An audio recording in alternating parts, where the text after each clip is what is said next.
So once again, like last week, I'm going to focus on an area to the visual directing that probably very few are going to pick up on past myself and maybe a couple in the comments section, but I think really adds to the depth of this series. Like with last week with how rain was used as both a beautiful and tragic thing over the course of the episode, it's how Mio, or Mioe, however you want to say her name, was directed from her very first scene up to her very last in this week's first part of this little arc here. When the anime first started off, you're having Hikamaru, who's very much disturbed, which I have to say I absolutely adore how much they went in with the amount of pain he was going through. It's actually surprising but not surprising how him regaining his sense of hearing has actually been a bigger penalty than his sense of pain, which is something I appreciate because you have to realize, which is something I wasn't thinking of when he regained his hearing, was like as soon as you're born, from the minute you first hear sounds, your brain is kind of like wiring things to pick up on what it should focus on and what it shouldn't. When you're blind, your sense of hearing is a lot more sharp because that's your main sense of picking up objects around you. He's basically, if you were sleeping out in the wilderness, crickets would annoy most people at night because it's such a relevant noise. It's basically a nightmare for him because he doesn't understand what should be his focus and what shouldn't. Every little sound, every little creak in the woods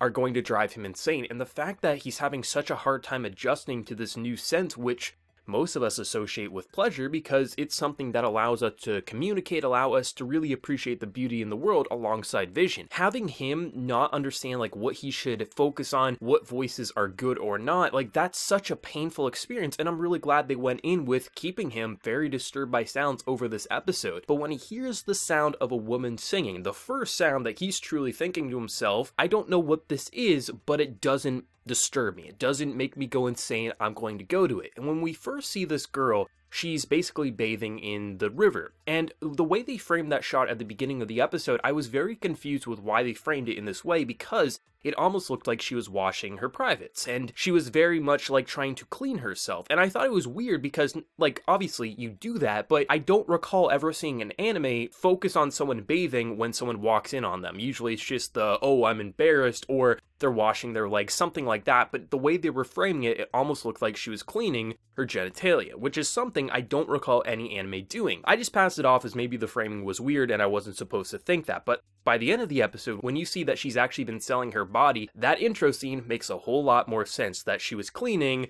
basically all the disgust that she had to deal with that prior night. That was something that I really appreciate because the amount of detail that they go to setting up things in the background, from her washing her body after a night of selling herself to how she's very disturbed by the song that she sings and doesn't think it's actually as beautiful as other people tell her because she uses that song to get her through basically those tough times when strange men are putting themselves on her and she just has to sing away the pain. Which I really, really appreciate how they go about depicting these characters in their tragic stories, because the fact that she has to essentially sell herself to the enemy, or just both sides at the end of the episode, I thought was done really well, because there's nothing wrong with sex work if the person is willingly doing it. But this is a girl who clearly doesn't want to, but has no choice because the war took everything from her and she needs the money, and at the end of the episode, she starts playing both sides, which is going to bite her in the ass, if not get her potentially killed, because double crossing is never a good thing, especially if one side finds out about it. But just this girl, you feel for her, and you feel for Hikamaru because this is the first time it almost feels like he has a love, right? Because even though he probably doesn't understand what love is, this girl is giving him peace of mind in such a painful and terrifying experience of so many sounds, so many new senses that he doesn't know what to do. He's basically a trapped beast and he just is getting sicker and sicker, but the one thing that keeps him going is the sound of this girl singing. And it's very tragic and beautiful because there can't be a happy ending to that story. There can't be. They gotta part ways if not one of them's dying. Like, it just feels that way. Just feels that way to me. And just see the amount of care and polish that went into the visual directing as well as the audio directing. I have to say, the girl singing, some of the best I've heard in anime. And the reason I think that is because a lot of times with the songs that you'll hear a character sing, it almost comes across as a very professional singer. And a lot of the times it is. It's a professional singer in Japan singing a song, sometimes it's the same voice actor. For me here, and this could be a professional singer, I don't know who sung this, if it was just the actor or someone else, but the way they went about directing it, it almost felt like an amateur, and I don't say amateur as an insult. It almost felt like someone who was naturally talented at singing, but didn't have that overly refined polish that you typically see in an anime song, but it just came across as a genuine girl singing a beautiful song. The lyrics were perfect, and just it came across so organically and naturally that it really stood out, and I almost felt like our main character who is just in awe of this song and just wanted to hear more. That's something you don't get to see too often, is like I said, it almost feels like everyone wants to go overly polished, overly professional, but it just felt organic, like this was a real genuine girl with natural singing talent singing a beautiful song to us and basically the characters, which was awesome. This story is really gripping to me, and I'm really glad it is going to be a couple of parts at least. It's not just going to be a one part and done, because having him go through such a terrifying time of regaining his sense of hearing, it's hard to tell if he can even actually understand what people are saying, because he's never actually spoken words before or seen words kind of delivered to him or heard them. So it's very, very interesting to see how he's dealing with such a hard time, but you have this one girl who's also going through pretty hard times, having to do things that she really regrets, if not is breaking her down to the point of she just wants to die, and how you can almost have peace of mind between the two for a couple of minutes while he appreciates the song that she uses to comfort herself in these horrible times. That's the type of stuff you don't get to see in anime too often, and any anime that goes in with its visual directing is always going to be something I appreciate, because I believe that the area that defines a medium is the most important aspect to that medium. If it's books, it has to be the words, because that's all there is. If it's an anime, it has to be the animation and the visuals, because if you remove that, it's no longer anime. And the fact that Mappa is going so in, making so many careful decisions from just individual perspective and how they're viewing a shot, how they're leading up to a shot, how they're cutting away, how they're just doing this amazing camera work and just line work in terms of having it a bit more unrefined at times, sometimes during the action. It reminds me how Devilman Crybaby was animated for some of its action sequences, which I thought was gorgeous. The characters so far have been damn impressive. Of course, we haven't seen development for some of our main cast yet, past Hikamaru, but in terms of the side cast, we're seeing enough in terms of them developing and understanding their emotional depth. I mean, hell, we just got introduced to this girl, and we're already seeing how she's feeling and what she's willing to do to keep these kids who have had a pretty shitty life because of this war safe, and you want to respect that. She's easily my favorite supporting character, who probably won't be around forever if she dies or she just parts ways next week or the week after, but I like her emotional depth and how much you really understand what she's been going through, what she's sacrificing, and just seeing her scared at the end of the episode, you felt for her. You felt for this entire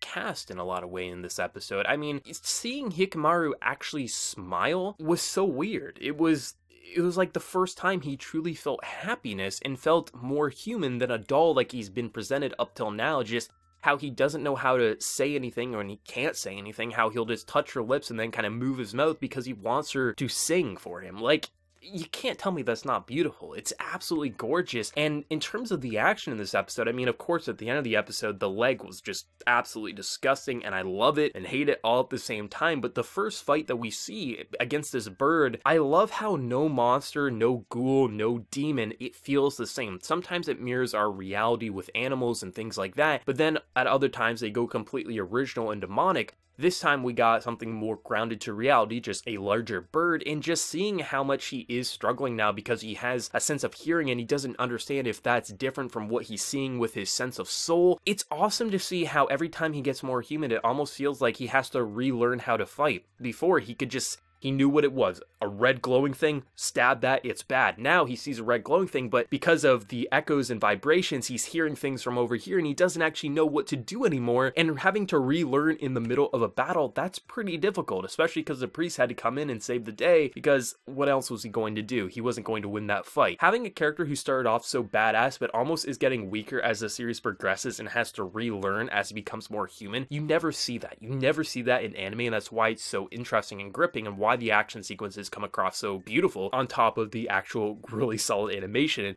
Because they go so abstract at times, you can pause and capture an in-between frame in these fights and it looks good 9 times out of 10, which typically in-between frames are generally used as a, hey, I'm going to cut out an in-between frame and say the animation is bad because I don't understand what in-between frames are supposed to be used for, and they're not actually looking at a main shot. But here, you can take an in-between frame in Dororo and it's going to look pretty good more often than not. Really, this is an anime that is for me. I love it when studios use the visuals to the medium and really do something interesting with it and use it to enhance the story. The way they're going about directing, the way they're going about delivering this audio, and just the incredible performances, I don't understand how I'm so amazed by the development for our main character because he can't speak yet, but I feel like I'm getting to know this guy more and more as I really understand how he's feeling, because the visual directing is going into his body language and these subtle reactions to understand why he's feeling this way. And the fact that we have a side character who I'm just as interested in as our silent protagonist is very hard to do.